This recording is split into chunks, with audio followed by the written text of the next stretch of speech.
Our podcast lead presenter David Bockwell has 30 years of certification assessment experience and has undertaken over 7,000 days of certification assessment. He worked full-time for BSI as operations manager for 10 years before setting up his own business carrying out independent certification assessment over the last 20 years with 19 accredited certification bodies. ISO Builder is a registered trademark of Bockwell Limited. All online content is protected by international copyright and the Trademarks Act 1994. ISO Builder Online is not responsible, liable, nor necessarily support views as expressed by our podcast presenters in any way. They are their own interpretation and views. We accept no liability for any content. Patrons should always source confirmatory opinions regarding interpretations of management systems in relation to their own situation and intended use. No content is intended to be offensive in any way. This session is about evaluation of compliance, which is common in ISO 45001 and ISO 14001 by title and clause 912 evaluation of compliance. Now, as some may well know, I wrote the evaluation of compliance explained in 2013, so this is somewhat a pet subject to me, but I'll try and capture the essence of good practice and requirements and expectation in 15-20 minutes. However, clearly there's a lot more detail behind the subject of evaluation of compliance than there is in the 3-4 bullet points in each of the two standards. Evaluation of compliance does not exist within the requirements of ISO 9001. Meeting requirements does, as with our previous sessions and discussions around legal and other requirements. Requirements and meeting requirements does sit in quality, but not explicit in terms of process control for the identification of what's applicable to an organisation legally and other requirements. So that, by means of a recap, brings us to evaluation of compliance, which sits of course within check of plan, do, check and act. Legal compliance obligation sits within plan of plan, do, check and act. So now we're sat in check, and the expectations for evaluation of compliance emerged back in 2004. So going back quite a while now, 16 years in ISO 14001, and was carried across into OH SAS 18001 2007, and of course now sitting within the ISO 45001 2018 and ISO 14001 2015 standards. So seen clearly to be of benefit and of use. It originated and came about, it did in fact sit in monitoring and measurement in 14001, and many during a transition process for ISO 14001, many suggested that in terms of challenging legal compliance, that element of what's deemed to be something we commit to in the policy statement being challenged at any point was not particularly strong, although a clear requirement in monitoring and measurement. So it was brought out of monitoring and measurement and given a clause of its own. Some suggested that it should be placed or could be placed within internal audit, and one of the reasons why it doesn't sit in internal audit, because the suggestion at the time was if it was within an internal audit, it's no different than it be sat in monitoring and measurement. There is the possibility that it would not be fulfilled. So by giving it its own clause, provides you the standard with that clarity that it stands alone.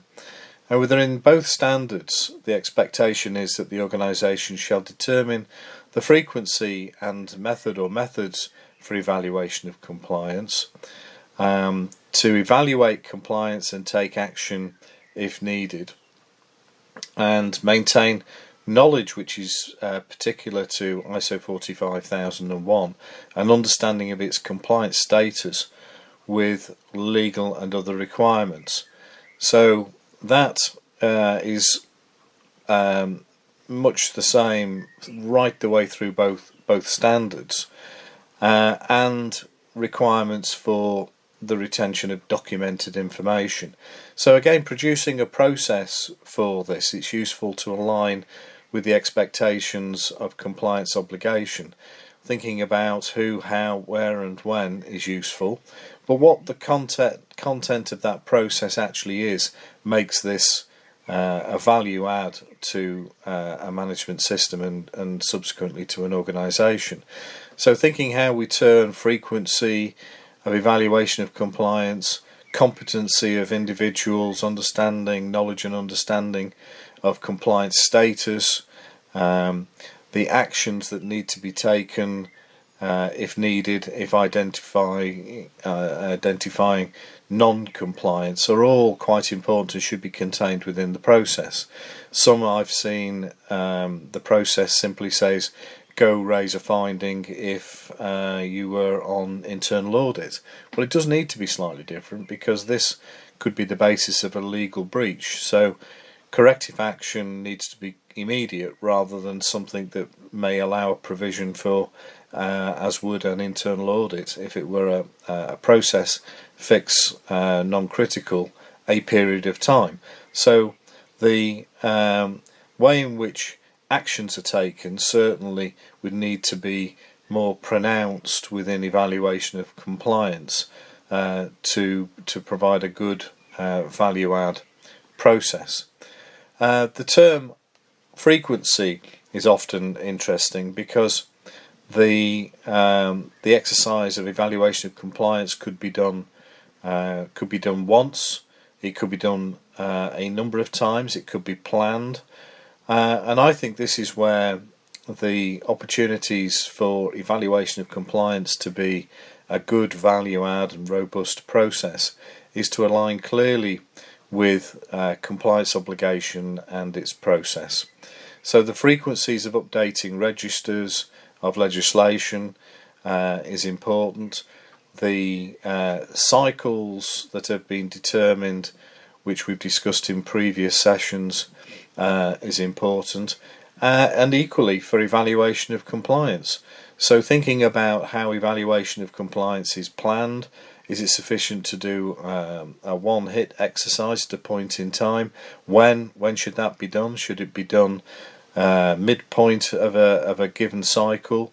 And cycles typically being driven by management review is where evaluation of compliance sits. So cycles including policy review, legal compliance obligation, update objectives, internal audit, all sit in cycles, as should evaluation of compliance. And the reason for that is that when we go to management review and think about considering compliance obligation, evaluation of compliance is fundamentally underpinning that element of the management system.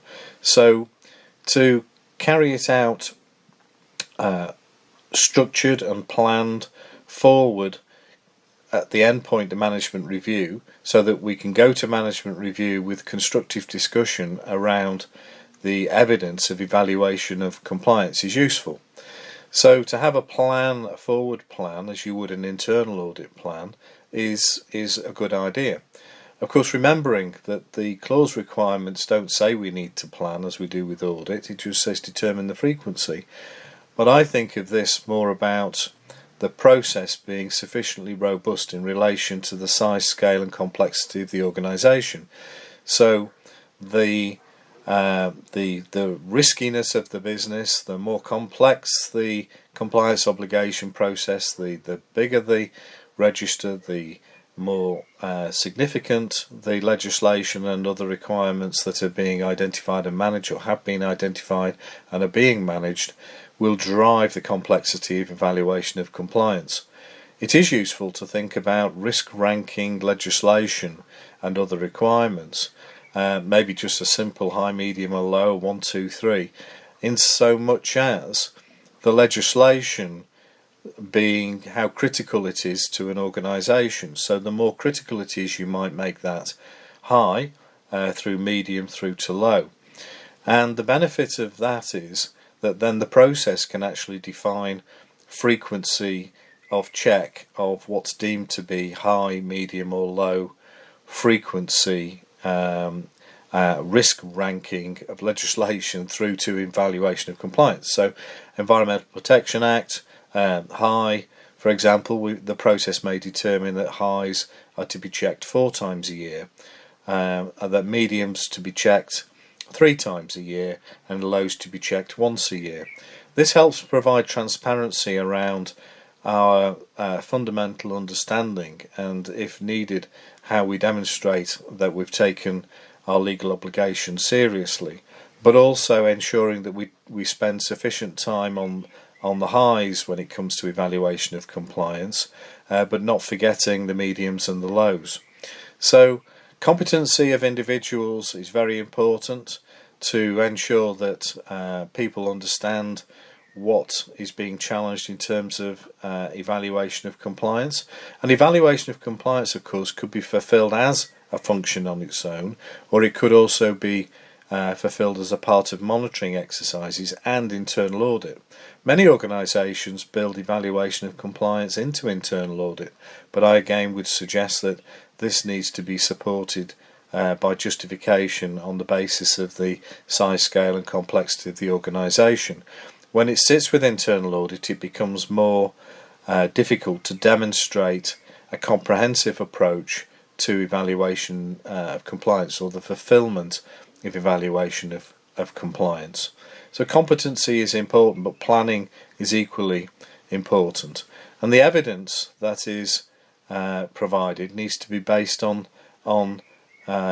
structured expectation. And that structured expectation are the overviews that we discussed were so important as a part of compliance obligation.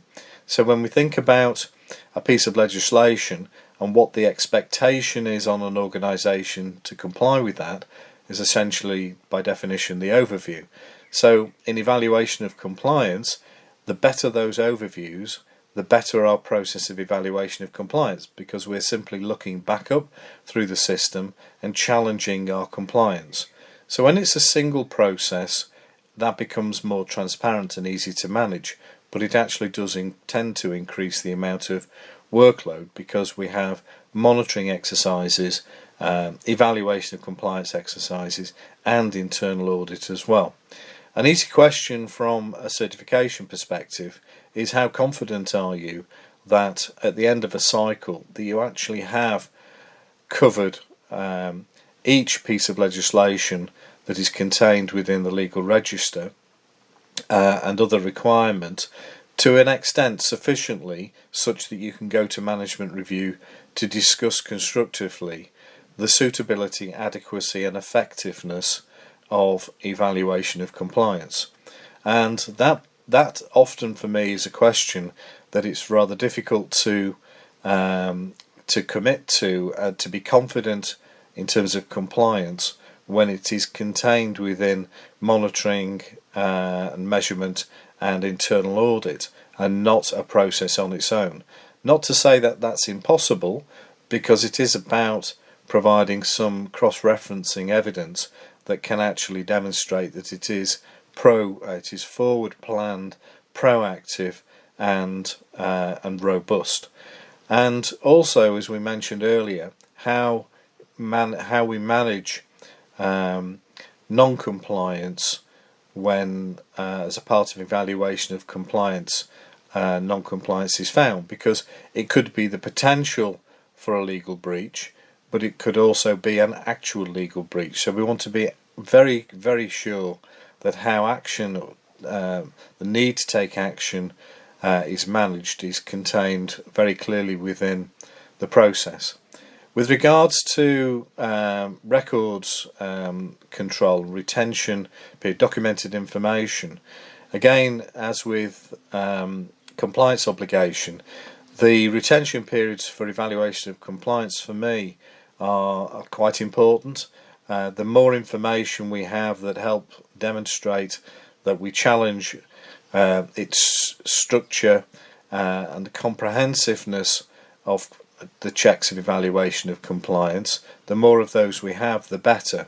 So I would be looking for quite a long period of retention against that information, because it helps support that commitment principle in the policy statement, that we make a commitment to compliance with applicable legislation and other requirements, or for 14,000 hour compliance obligation. So what I've tried to do there in 15 minutes is cover some of the key areas, and hope that's been of use and of value. Thank you for listening. ISO Builder Online, quality information for quality managers. ISO Builder is a registered trademark of Balkwell Limited. All online content is protected by international copyright and the Trademarks Act 1994. ISO Builder Online is not responsible, liable, nor necessarily support views as expressed by our podcast presenters in any way. They are their own interpretation and views. We accept no liability for any content. Patrons should always source conformatory opinions regarding interpretations of management systems in relation to their own situation and intended use. No content is intended to be offensive in any way. Balkwell Limited, Management Systems Consultancy Audit and Training. Contact us by email, davidbalkwell@balkwellltd.com or office@balkwellltd.com. Established in 1999.